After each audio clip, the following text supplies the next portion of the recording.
ونعوذ بالله من شرور أنفسنا ومن سيئات أعمالنا من يهده الله فلا مضل له ومن يضلله فلا هادي له أشهد أن لا إله إلا الله وحده لا شريك له وأشهد أن محمدا عبده ورسوله اللهم صل على سيدنا محمد وعلى آله وأصحابه أجمعين أما بعد أيها الحاضرون اتقوا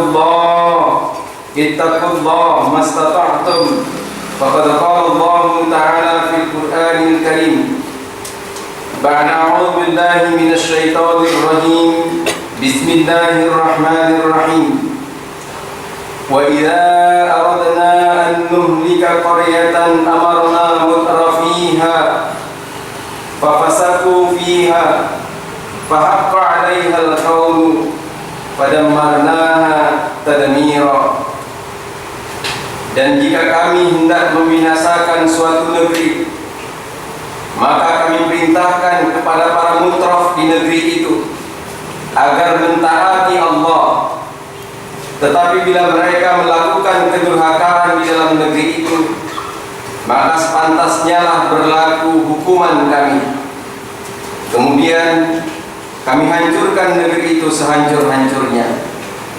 Sadaqallahul azim wa sadaqallahu rasuluhun nabiyil karim wa nahnu ala dhalika minasyahidin wa syakirin walhamdulillahi rabbil alamin. Sidang Jumat rahimakumullah, mari kita bersyukur kepada Allah Subhanahu wa taala. Allah yang masih terus menghimpunkan begitu banyak kebaikan buat kita. Allah yang masih terus mengalirkan nikmat-nikmatnya buat kita. Jamaah rahimakumullah, ketika malaikatul maut hendak mencabut nyawa seorang hamba, maka malaikatul maut harus sudah memastikan hamba tersebut sudah menerima seluruh nikmat yang dijanjikan Allah untuknya. Karenanya jemaah, jangan pernah khawatir dengan nikmat-nikmat Allah.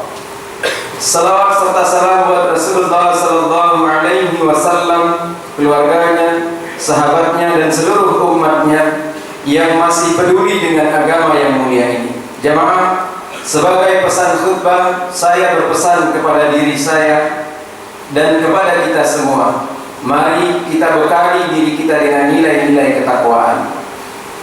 Karena sungguhnya hadirin yang mulia, harga kita di sisi Allah Subhanahu wa taala adalah sejauh mana nilai-nilai takwa itu bisa kita wujudkan dalam kehidupan keseharian kita.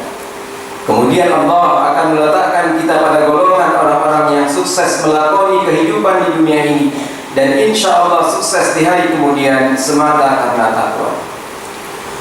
Surat Al-Isra ayat 16 yang saya bacakan tadi adalah cerita tentang riwayat sebuah negeri. Jamaah rahimakumullah, yang pertama sekali ketika sebuah negeri akan dihancurkan oleh Allah Subhanahu wa taala, maka Allah Subhanahu wa taala memerintahkan kepada para mutrafnya untuk melakukan ketaatan pada diri. Fafasaku fiha, lalu para mutraf itu melakukan kedurhakaan di dalam negeri itu. Fahaqqa 'alaihal qaulu, maka berlakulah perkataan kami, berlakulah hukuman kami. Fadammarnaha tadmira, kami hancurkan negeri itu sehancur-hancurnya. Jamaah rahimakumullah, lalu siapakah mutraf? Kiai Haji Hamim Tohari dan Hidayatullah menyebutkan ketika mentadabburi ayat ke-16 surat Al-Isra ini, dalam konteks kekitaan hari ini, siapa para mutraf itu? Para mutraf dalam konteks keindonesiaan, pertama, mereka yang berada di kelompok eksekutif, mulai dari presiden, para menteri, pejabat eselon yang berada di lingkungannya, gubernur, wali kota, bupati, camat, lurah, dan beripat yang berada di bawahnya. Itu adalah para mutraf di jajaran eksekutif. Para mutraf yang berikutnya jemaah rahimakumullah, dialah yang berada di jajaran legislatif, DPR RI, DPD, DPRD, baik provinsi maupun kabupaten kota. Mereka para mutraf. Berikutnya jemaah rahimakumullah, golongan yang ketiga adalah di yudikatif. Di sana terdapat hakim, di sana terdapat jaksa, di sana terdapat polisi, di sana juga terdapat KPK tentunya jemaah rahimakumullah. Mereka seluruhnya para mutraf, orang-orang yang berpengaruh di negeri itu, yang dengan perkataannya, yang dengan kebijakannya kemudian membuat berwarnanya negeri itu, bergantinya suasana negeri itu. Fafasaku fiha, lalu mereka melakukan kefasikan di dalamnya. Jemaah rahimakumullah, lihatlah negeri ini jemaah rahimakumullah, nyaris hampir saja tidak ada yang bisa dibanggakan lagi. Mereka-mereka yang berada di jajaran eksekutif kemudian melakukan tindakan-tindakan tercela, korupsi misalnya di mana-mana jemaah rahimakumullah. Tidak hanya para eksekutif, mereka yang berada di legislatif lebih menggila lagi jemaah rahimakumullah, mengatur proyek sana dan sini. Tentu saja ini merupakan oknum dalam bahasa mereka. Di jajaran yudikatif terjadi perselingkuhan antara terdakwa dengan para hakim, terdakwa dengan para jaksa, dan macam-macam lagi. Sesungguhnya ini adalah bentuk kefasikan. Allah masih terus mengulur-ulur negeri ini jemaah rahimakumullah. Kalau kemudian kita jemaah rahimakumullah yang berada di setiap jajaran itu tidak mengambil pelajaran dari setiap kasus yang terus-menerus menimpa negeri ini, bukan tidak mungkin jemaah rahimakumullah Allah kemudian menurunkan keputusannya. Jemaah rahimakumullah, dalam kitab Tafsir Al-Kabir, Imam Fakhrur Razi mentafsirkan ayat Maliki Yaumiddin. Ketika beliau mentafsirkan ayat Maliki Yaumiddin, beliau kemudian menceritakan tentang sesosok raja, An-Nusirwan namanya, raja yang mempunyai hobi berburu. Satu kali jemaah rahimakumullah diceritakan dalam tafsir tersebut, An-Nusirwan terlepas dari pasukannya di tengah hutan, tersendiri, terasing, kemudian mendapati sebuah kebun delima.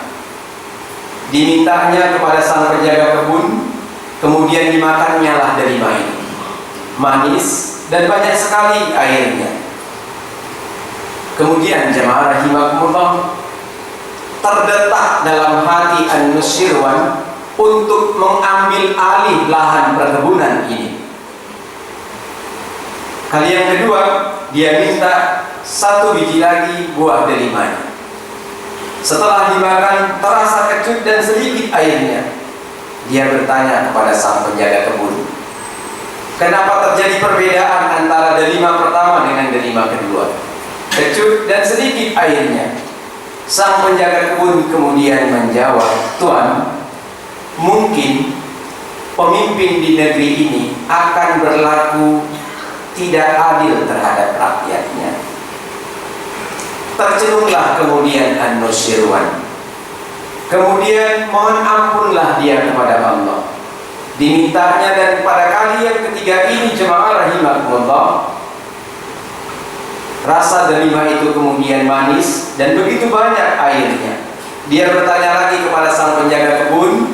Penjaga kebun ini menjawab, mungkin pemimpin di negeri ini mohon ampun atas lakon tidak baiknya. Setelah peristiwa inilah kemudian jemaah rahimakumullah An-Nusirwan benar-benar bertaubat dan dia menjadi pemimpin yang adil. Dikabarkan jemaah rahimakumullah, Rasulullah sallallahu alaihi wasallam itu lahir pada masa pemimpin yang adil, pada masa pemerintahan An-Nusirwan.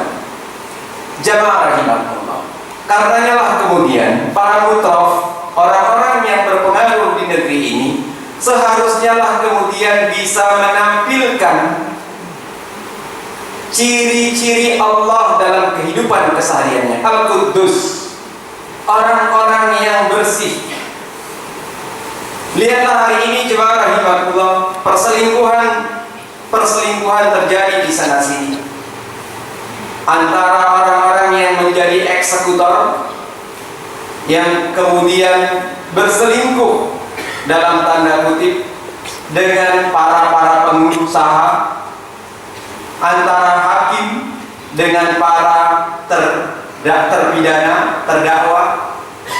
Perselingkuhan yang semakin hari jemaah rahimakumullah semakin vulgar kelihatannya. Ketidakadilan jemaah rahimakumullah itu merupakan salah satu bentuk kefasikan yang dilakukan oleh para mutraf, mungkin saja terjadi di negeri ini.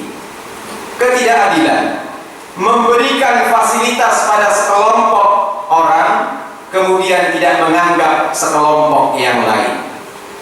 Jamaah rahimakumullah, kalau seperti ini, Fir'aun juga pernah melakukan hal yang sama, memberikan fasilitas pada kaumnya, kemudian tidak memberikan fasilitas pada Bani Israel.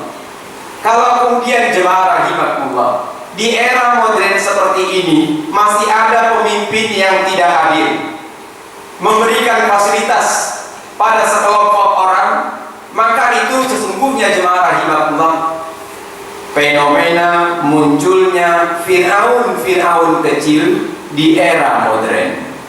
Siap-siaplah kemudian jemaah rahimakumullah, orang-orang seperti ini akan ditenggelamkan oleh Allah Subhanahu wa taala. Karenanya jemaah rahimakumullah, sebelum Allah Subhanahu wa taala menenggelamkan cara-cara memerintah, cara-cara memimpin, perbaikilah cara-cara memerintah dan cara-cara memimpin, sehingga kemudian Allah akan melihat negeri ini dengan pandangan kerahimannya. Kiranya khutbah ini jemaah rahimakumullah berkenan bagi saya, berkenan bagi kita semua. Barakallahu li wa lakum fil Qur'anil azim wa nafa'ani wa iyyakum bima fihi minal ayati wa dzikril hakim wa taqabbala minni wa minkum tilawatahu innahu huwal ghafurur rahim.